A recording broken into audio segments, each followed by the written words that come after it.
দেশের দারিদ্র্যের হার 18.7% থেকে বেড়ে হয়েছে 19.2%। বাংলাদেশ পরিসংখ্যান ব্যুরোর প্রভার্টি ম্যাপ অব বাংলাদেশ 2022-এর ফলাফলে এসেছে এমন তথ্য।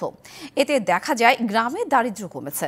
House hold and economic survey গ্রামে দারিদ্র্যের হার ছিল 20.5%, যা প্রভার্টি ম্যাপ অব বাংলাদেশ 2022-এর সার্ভেতে কমে হয়েছে 20.3%। অন্যদিকে শহর এলাকায় দারিদ্রতা বেড়েছে 1.8%।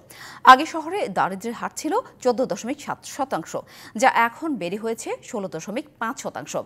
দারিদ্র্যের হার সবচেয়ে বেশি বরিশাল বিভাগ 26.6%, আর সবচেয়ে কম দারিদ্র্য 15.2% চট্টগ্রামে।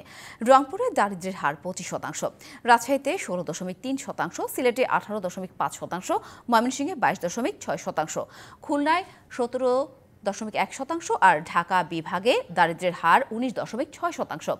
পরিসংখ্যান ব্যুরোর তথ্য বলছে, দারিদ্রতা বেড়েছে সিলেট, রংপুর, খুলনা ও ঢাকা বিভাগে।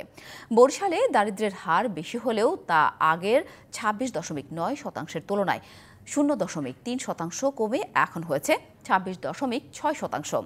আর হাউস হোল্ড অ্যান্ড ইকোনমিক সার্ভেতে ঢাকার দারিদ্র্যের হার ছিল 17.9%, যা প্রভার্টি ম্যাপ অব বাংলাদেশ 2022 সার্ভেতে বেড়ে হয়েছে 19.6%।